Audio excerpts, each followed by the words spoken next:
O seu navio, o seu veleiro tá parado no mar há dias. Essa é a sua aprovação e você precisa mostrar de que material você é constituído.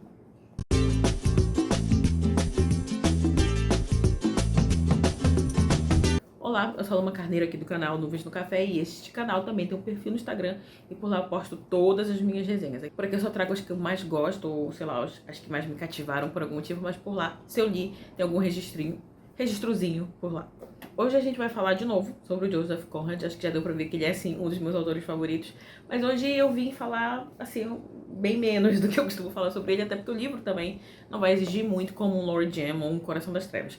Os dois já tem resenha aqui no canal. Eu confesso que o Coração das Trevas tem alguns aninhos que eu li, então a minha resenha tá ok, assim. Acho que em Lord Jam eu ainda consegui trazer um pouquinho mais de coisinhas.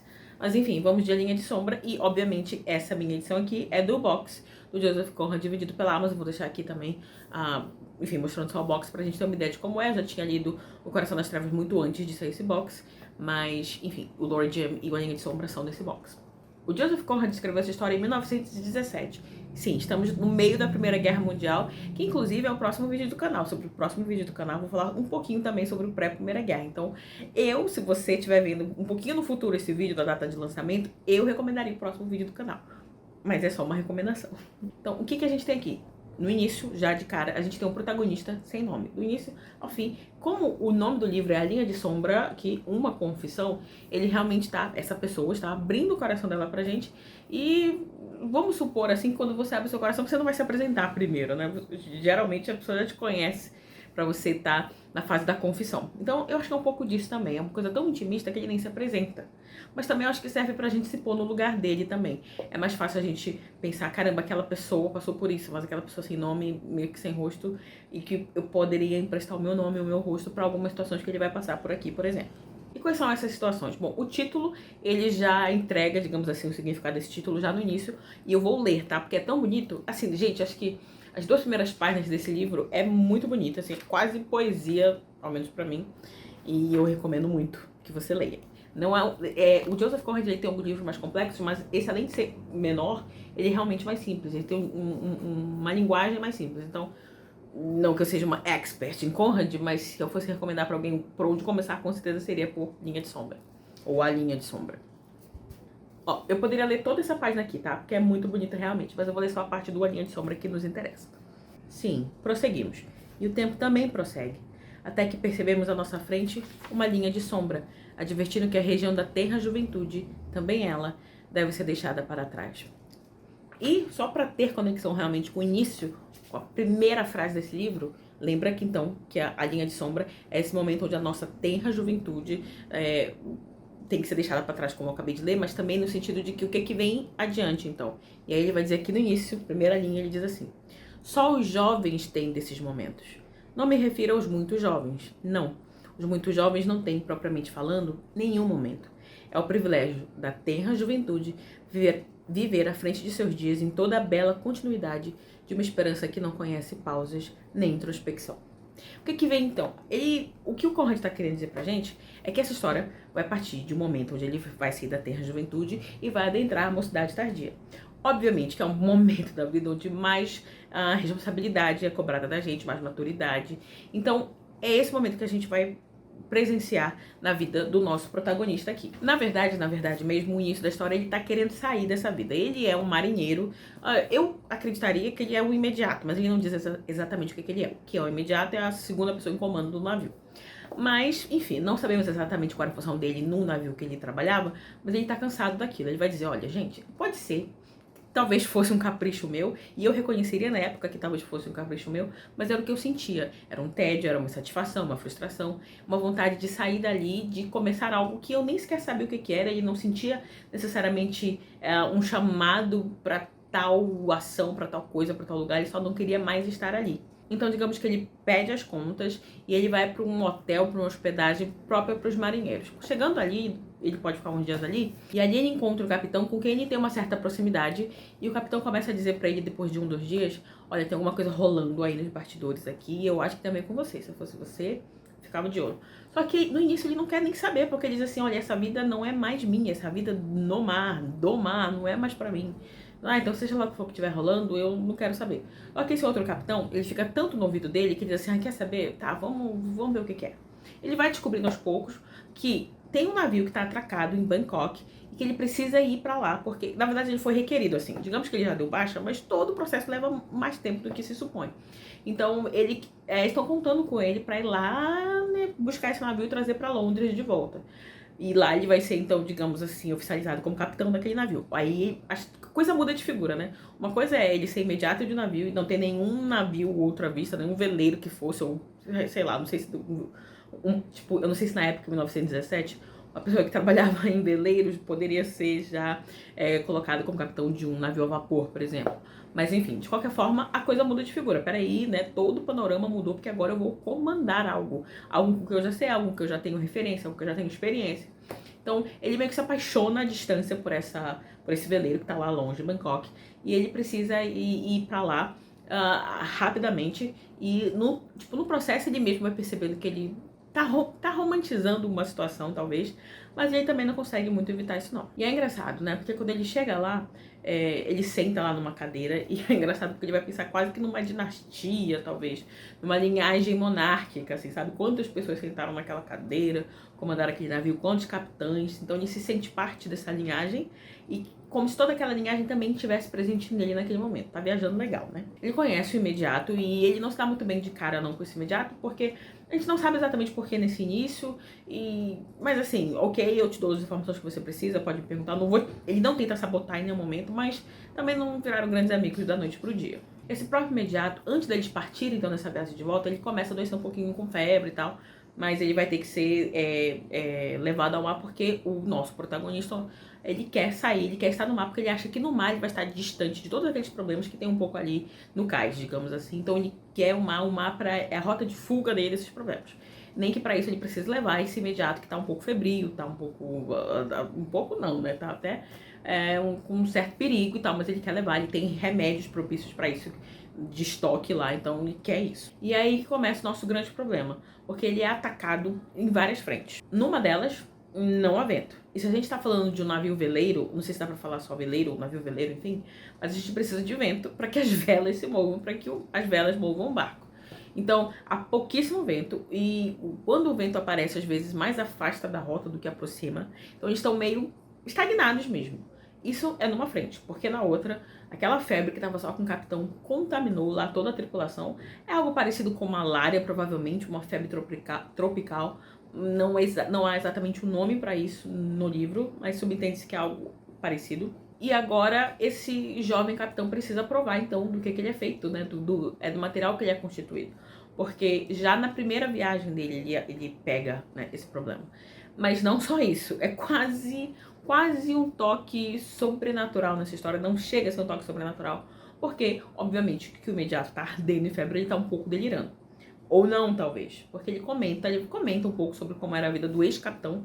Então, lembre-se que esse navio, ele teve que rebocar não, né? Ele teve que trazer, não sei se rebocar exatamente, pra Londres, mas por que quando ele chegou lá só tinha o imediato e não o capitão? E aí o imediato vai explicar, então, como foi que esse capitão saiu do comando. Em primeiro lugar, a gente percebe, então, que esse capitão, o antigo capitão, ele foi endoidecendo e ele queria não só... Tipo, endoidecendo não no sentido de ficar louco, apesar de que é a mesma coisa, Luma, mas no sentido de não se importar mais com nada. Mais ou menos isso, tá? Não é louco que ele não sabe o que é dia e o que é noite. É louco no sentido de eu quero morrer e eu quero levar todo mundo comigo. Então eu quero levar minha tripulação comigo, eu quero levar meu navio comigo. Eu tô ficando fraco, mas eu sei que eu tenho isso em mente. Então ele sai da rota, ele deixa de se reportar aos superiores. E o imediato, que ainda é o imediato que tá com o nosso protagonista também, e tá percebendo a loucura, então, que o ex-capitão quer fazer, e ele fica o tempo todo, você não vai fazer isso, você não pode, a gente tem família, sabe? A gente tem quem dependa da gente. E o então capitão não tava nem aí. Mas perto de morrer mesmo, ele dá o braço a torcer e diz assim, faça o que quiser com o navio, mas saiba que por mim eu levaria todos comigo. E, então, agora a gente tem esse imediato comentando essas coisas, e ele vai dizer, quem tá fazendo com que não haja brisa é o ex-capitão. Então você precisa passar como é que eu posso dizer, dessa direção aqui, de 8 graus, 20 de latitude, eu não sei direito como é que lemos essa informação aqui, eu deveria ter pesquisado no Google, mas ele vai dizer o seguinte: você precisa passar, dá um jeito de passar com esse navio aqui, dessas coordenadas. Se você passar dessas coordenadas, tudo vai ficar bem. Tudo vai ficar bem, tudo vai ficar bem, tudo vai ficar bem, até que o nosso protagonista entende que, na verdade, essas coordenadas são as coordenadas da onde o capitão foi lançado ao mar, quando morreu. Então, fica assim, o imediato tá falando: olha, isso aqui é uma tentação, é uma provação literalmente sobrenatural, e você vai ter que dar seu jeito de passar por ela. E assim, é claro que ele não vai, ele é cético, né, digamos assim, não acredita muito em nada, e também ele tá tão tarefado, porque imagina toda uma tripulação doente. Só não tá ele doente, ele foi poupado, digamos assim, e um ajudante, não, o ajudante de cozinha não, é um cozinheiro, que poderia ser muito bem um marinheiro, um excelente marinheiro, mas como ele tem um coração fraco, ele não pode estar na lida de um marinheiro de içar vela e recolhe vela e joga âncora, sei lá. Então ele fica na parte da cozinha, mas ele se dá muito bem. E ele vai ser, digamos assim, o Ransom, que é o... não, o cozinheiro, sempre que eu tô pensando nesse área de cozinha. Mas é o cozinheiro, ele vai ser então o braço direito durante esse período aí de quase 21 dias, onde só vai ter eles dois praticamente. Tem várias partes assim onde eles vão precisar fazer algumas manobras mais arriscadas para poder escapar de alguma tempestade ou de alguma brisa, ou tá chovendo, enfim. Que ele vai dizer assim, o nosso atual capitão, né? Quer dizer, tá todo mundo aqui? E aí a tripulação, sim, está. Quer dizer, aqueles que podem subir, né, pra ficar aqui no convés. Só que ainda tem mais uma coisa. Lembra que eu falei que ele tinha um estoque de remédio pra toda aquela doença? Esse estoque ele vai perceber lá, ao pegar um dos frascos, que o remédio acabou. E não porque, tipo, realmente não tem mais nada, no sentido de, oh meu Deus, eu calculei errado, mas porque todos os frascos que estão ali estão com uma substância que não é nada, sei lá, eu vou chutar aqui que fosse areia, assim, sei lá. Então ele percebe que algo foi muito sabotado ali, porque realmente não há mais o que se fazer. E aí, né, juntando Lé com Cré, ou 2 mais 2, chega-se à conclusão, então, que o antigo capitão também sabotou. Ele jogou fora todos os remédios que, né, em tese prestavam e substituiu com qualquer coisa, com placebo que fosse, que não é bem placebo porque tá na cara que aquilo não é remédio. Então eles estão à deriva em muitos contextos, em muitas situações. E nisso, essa parte da confissão, aqui, né, a linha de sombra, né, eu estou amadurecendo, já na minha fase de amadurecimento, é onde então a gente pega essa parte que realmente uma confissão. Porque ele vai falando um pouco do como ele não se sentia preparado para aquilo, do como ele temia, do como um pouco da reputação dele, de como as outras pessoas o veriam, até porque algumas vezes ele, naquele afã, né, de resolver aquela situação, ele exige um pouco mais do que era para ser exigido de homens mortos. Parece um navio fantasma aquilo ali uma hora, de tanto que tá todo mundo nas últimas. Ele vai dizer uma hora assim pra olha, faça isso perfeito, até uma criança de 5 anos faria isso aí que você tá fazendo. E aí o cara responde pra ele, uma criança de 5 anos saudável, né? E aí ele, caramba, cara, eu não tô me sensibilizando. Mas ao mesmo tempo ele é o capitão. E é engraçado que em alguns momentos, mais no início da história, um pouco antes do navio estagnar no meio do mar, que ele vai se comportar não como ele é, mas como ele acha que ele vai ter que ser. Né? Então ele está sendo quem ele quer ser, na verdade. Em alguns momentos ele, sei lá, poderia ser mais relaxado, mas ele pensa, essa não é muito a figura de capitão, então ele se importa, mais rígido, digamos assim. Algumas coisas ele vai deixar de comentar porque acha que não é o momento. Então ele tá se fazendo, mas ele tá se impondo, na verdade, também essa maturidade, não só apenas no dia a dia, conquistando de fato, mas também buscando o que ele supõe ser um sinal de maturidade. O que eu acho que, sei lá, na minha humilde opinião, um capitão bem mais velho do que ele, naquele lugar, por exemplo, nesses momentos em que ele, né, se quer se portar como capitão, um capitão de fato mais velho, acho que ele só ia soltar uma risada. A menina disse, não, sou capitão, não posso rir. Acho que essa é muito, talvez, uma ideia juvenil do que é a maturidade. E até para falar um pouco desses momentos que tinham um quê de dicotomia, sabe? Estou feliz porque sou capitão, estou à frente, mas também não estou me sentindo tão preparado para a missão. Ele vai falar o seguinte: tinha momentos de sombrio júbilo e depois meu coração afundava horrivelmente a lembrança daquele castelo de proa no outro extremo do convés escuro, cheio de homens derrubados pela febre.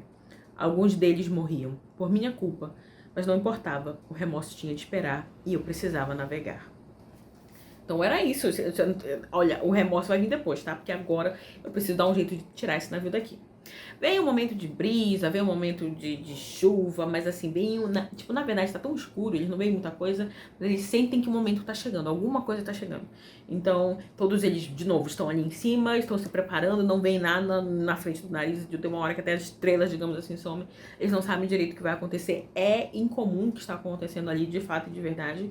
Mas aí depois vem a chuva, e depois passa a chuva, e depois vem uma brisa, e depois sai, depois vem, e depois, digamos que eles avançam. Não há aqui se ele passou da coordenada do capitão, até do ex-capitão, até porque o imediato também se recupera dessa febre, e parece que ele não lembra muito das coisas que ele falou enquanto ele estava no surto, né, dele, digamos assim. Apesar de que, gente, é um surto que, honestamente falando, dá pra pensar que mesmo ele talvez pensasse que o capitão ainda ia jogar alguma praga, né? Não tô dizendo que exatamente de coordenadas, de que tinha que passar o navio das coordenadas, mas que talvez lá no fundo ele sentisse, sabe, que o capitão do além ia fazer alguma coisa. É claro que no momento de surto, você junta outros dados, monta uma teoria, mas talvez ele já sentisse um pouco disso. E aí a gente vai ter, então, na verdade, uma repetição, né? Assim como ele se demitiu lá do primeiro navio, que eu acredito que ele era o imediato, ele perdeu, né, esse imediato dele por um bom tempo. Porque o imediato do imediato, digamos assim, era um jovenzinho, franzino, bobo de tudo. Então, que ele não contava muito, sabe, com ele. Então, ele contava mais com o Ransom, com o cozinheiro, do que com, de fato, o que viria a ser o imediato. Mas o que é mais legal aqui é quando ele volta, sabe? Porque ele volta à Inglaterra depois desses 21 dias e ele sente que ele é um outro homem, que ele de fato atravessou ou ultrapassou a linha de sombra da vida dele. Que ele tá mais velho, e que ele não só tá mais velho, ele tá muito mais velho. Ele tá mais velho do que qualquer pessoa ali daquela cidade, sabe? Onde ele volta. Mas, e que eles são, tipo, quem tá ao redor dele é um jovem menino que não sabe de nada. E que é um exagero também, né? Assim como talvez ele se sentia ingênuo de tudo no início da história, como os jovens não têm nenhum momento, gente, crianças têm momentos, tá? Crianças têm momentos, jovens têm momentos. É claro que os momentos que ele vai dizer aqui são momentos de preocupação com o futuro, sabe? São momentos de ansiedade, são momentos de angústia. E no século XXI, quem que não tem? Gente, assim, do fundo do meu coração, eu tenho crianças, tenho alunos, vários alunos, que me relatam coisas que eu fico assim, gente, na idade de vocês, eu não tinha essas preocupações. E, tipo, não é só que eu não tinha essas preocupações, os meus coleguinhas da escola, os meus coleguinhas da rua não tinham essas preocupações. Então, não é que quando ele diz assim, no início, os jovens não têm nenhum momento, é um exagero, porque todo mundo tem um momento, gente. Quando você sente uma dor, você sente, e é a sua dor. E que o outro não vai poder dizer o que é. Tem até uma tirinha da Mafalda, que, poxa, se eu não tivesse lembrado dela antes, eu tipo... Mas acho que eu posso colocar ela aqui em algum momento na tela também. Que é mais ou menos assim, né? Tem várias pessoas ali. Eu não sei o nome dos amigos da Mafalda, gente. Eu comprei porque de vez em quando eu dei, mas eu não sou tão fã da Mafalda. Elas estão canequinha da Mafalda aqui também, assim. Mas eu não sei o nome dos amiguinhos dela, por exemplo. Mas eles estão ali discutindo e tem uma pessoa dizendo que o problema dela é muito ruim. E a outra diz assim, não, mas o meu problema é muito pior. Porque é comigo, sabe? Então é mais ou menos isso. Então, digamos assim, da perspectiva de cada um, o seu problema é pior. Então você chegar e dizer, olha, os jovens não têm nenhum momento, não é assim, sabe? Pode ser não exatamente um momento de preocupação ou um momento de autoexigência com o futuro, em relação ao futuro, mas com certeza há. Mas no final também é exagerado, porque quando ele chega lá, ele vai dizer, olha, vocês todos são meninos. Mas peraí, se todo mundo é menino, então todo mundo não tem nenhum momento no início, aí ficou um pouco assim. Mas o que ele quer dizer, o que eu acho que ele quer dizer, é que ele também vai ter que equilibrar, ou refinar, ou calibrar, sei lá, essa autoimagem. Se lá no início ele se achava talvez imaturo, porque ele precisava ultrapassar essa linha de sombra dele, aqui no final ele também vai precisar dar 2 passos atrás, porque ele tá se sentindo, sabe, o ser mais sábio, mais perseverante, mais paciente, mais, como é que eu posso dizer, que enfrenta as batalhas, sabe, que enfrenta uma ociosidade de 21 dias que quase matou todo mundo também no navio dele, como se ele fosse um capitão que tivesse passado por isso, sendo que eu tenho certeza que se ele sentasse 10 minutos com 2 ou 3 outros capitães, ele ouviria histórias muito piores. Então, a lição que fica para esse personagem no final é que ele também precisa calibrar essa imagem para dizer assim, nem lá, nem cá. Você vai ter momentos em que você realmente vai se sentir maduro o suficiente para tomar tal decisão, para refletir melhor sobre as coisas, mas vai ter momento também que você vai dizer, caramba, cara, parece que eu nasci ontem em relação a esse assunto. Essa é a vida, na verdade. Então, tá aqui. Eu gosto muito, de novo, é uma historinha mais simples, mas assim, dá pra falar muito mais coisa também um pouquinho, pegando alguns trechos aqui e ali. Mas eu acho que no geral deu pra apresentar a história, não é? É isso, não falei o nome de nenhum personagem, né? Talvez só do cozinheiro. Mas enfim. Au! Mas é isso, gente. Conrad é Conrad. E até o próximo vídeo, então. Te vejo aqui. Por favor, se você viu até aqui, eu deveria ter falado isso no início. Deixe seu like e até mais.